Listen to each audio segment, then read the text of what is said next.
did you know that 60% of your body is made up of water?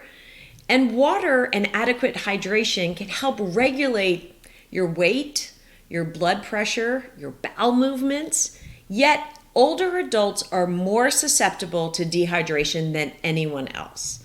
I'm sure you've heard this before, but like Mark said, let it soak in.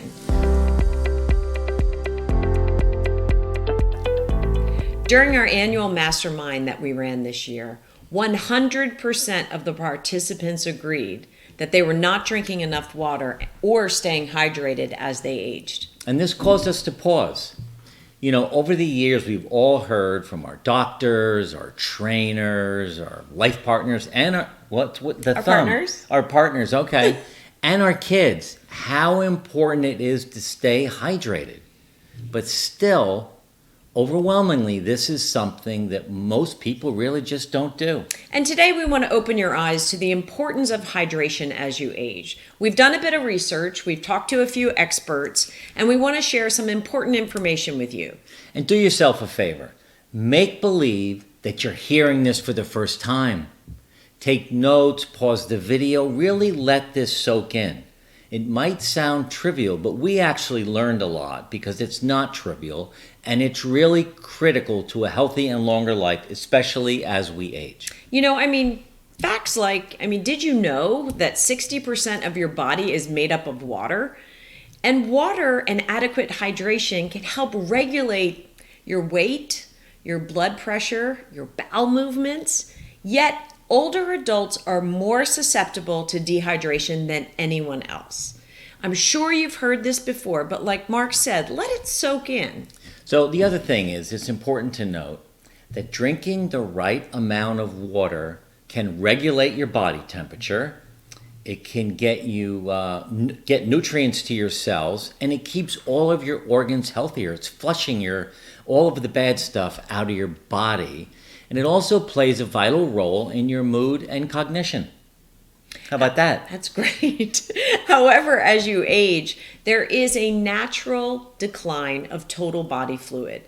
This means that there are fewer water reserves available for your body to use as you get older. You also have, and I remember my mom saying this to me, and I never really quite understood it, you have a lower thirst response. Feeling thirsty is your way of your body letting you know you need water, but as you age, you have a lower response to that. I know. And one more thing, adverse health conditions, which we all get as we get older, could increase, causing the intake of medications. Now, a lot of medications that you take actually dehydrate you, so you need to take more water to make up for the water loss through this increase of meds. Yeah, that's true. Mark and I talk a lot about our physical wellness program on this YouTube channel and in our Facebook group. We often detail our activities, our accountabilities, our stresses, and sometimes our failure. However, our hydration was not a topic that we've ever highlighted. And I've been doing a lot of hot power yoga over the years, and I would say consistently for the past 3 years. Yes, and now you're doing it 5 days a week in hot yoga, 105 degrees. So when I met with my naturopath doctor, Dana, she reviewed my blood work and she had two main concerns. And they weren't what I thought they would be. It wasn't blood pressure or sugar levels or weight or cholesterol. Yeah, that was me. That was my ready problem. for those.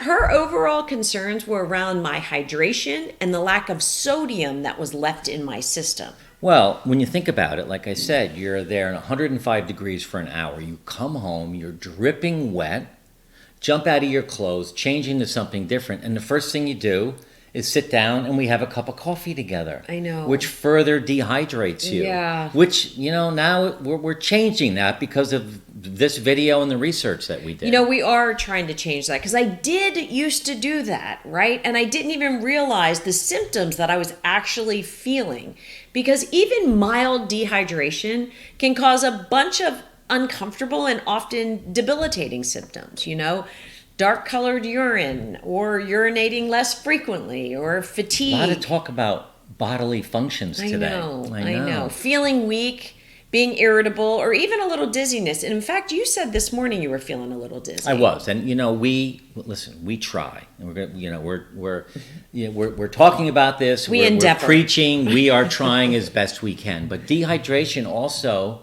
brings headaches, muscle cramps, dry mouth, confusion, and again, a decreased cognitive function. Your memory starts to go. You've got to just put more water in your body. There isn't any other There's thing no we downside, can say. right? No, right? no. With the information Dana gave me, I knew I needed to make a few changes to make hydration a bigger piece of my wellness puzzle.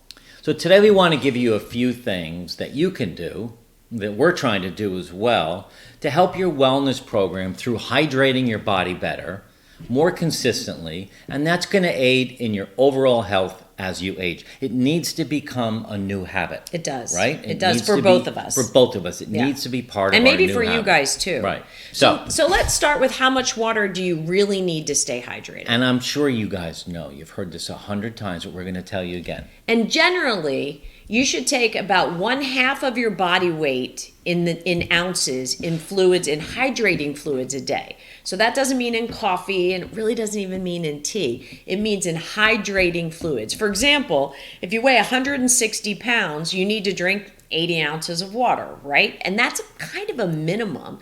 So that's 10 8-ounce glasses. And when you think about that, 10 glasses of water, that seems like a lot. But not spread out through the course of the day if you're really mindful about it. No, but what we try to do is we have the larger Yetis, and that holds 24 ounces, so then you only need 5 instead of 10, so that does help, but really making sure you do that. Now, if you have trouble with that, or you just forget, the other thing you can do is you can bring some foods into your diet that have a high water content.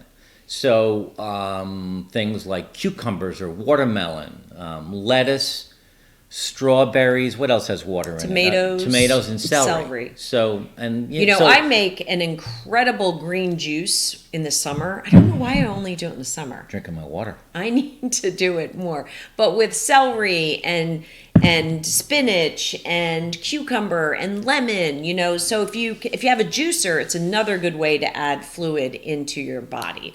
The other thing is in the winter, soups and broths and stews, that's a good way to increase your fluid intake. You have to watch the sodium, right? Because there's a balance there. And, getting all this stuff from restaurants or to go, to your point, is not always the best solution, because there's a lot of salt when people cook in restaurants. Right. But you want to keep water with you at all times.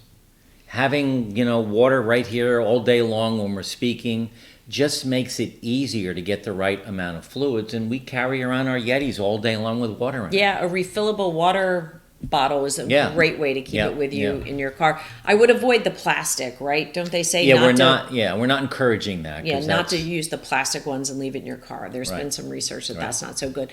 The other thing you can do is avoid or reduce your alcohol intake. Alcohol is a diuretic, which means it prompts your body to remove fluids from your bloodstream. Limiting your alcoholic beverages can help you hang on to more fluid and more water and actually help you thrive. And change it up. I drink a lot of just plain water. You do. I do. But you can get some flavored water. You can put some fruit in it.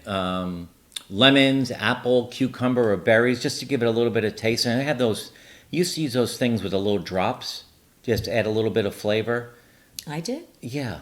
No? Okay, that was someone else. Must have been your other girlfriend. Okay. Oh, jeez. So anyway, you can do that to add some flavor to the water. I'm fine with water. You're not. You like to have a little bit of flavor. I like to stick a lemon in or a cucumber or something. You can also choose to switch it up with some other options like, low or no sugar sports drinks or nutritional shakes. But it is a good reminder, coffee and tea have a slight dehydrating effect. So they shouldn't count towards your daily fluid intake. Right. And that's hard because I'm a coffee person in the morning and an iced tea person during the day. So that's something I have to change. Right. So we talked before about making it a habit and part of your routine. If you build hydration or drinking water into that, then you're gonna get more consistent with it. Now you can set an alarm on your phone. Which you're really good at setting these alarms. I am, but I don't pay attention to them. But I do set them. My phone's constantly ringing, and sometimes I forget what the devil the alarm is for. But you could set an alarm on your phone every 3 hours to drink. Reminder to drink, 12 ounces or 16 ounces. Right. Or the thing that we started to do in New Year's resolution, which we were okay with, drink 8 ounces of water the first thing in the morning when you wake up. And make sure we drink 8 ounces after every meal to flush, and before and after every time we exercise. So those kind of things will help you have more water during the day in your life. So with this information, we really want to challenge you to think about your hydration. Baseline where you are and begin to implement any changes that you need to make it part of your total wellness program. Now, if you enjoyed this, and we hope you did, please share it with your friends. And also, please subscribe by clicking the subscribe button below and leave any comments or questions. We really love when you guys engage and we get to talk back with you. And finally, join our free Facebook community. The link is in the notes below. Thanks for listening, and we look forward to being with you again.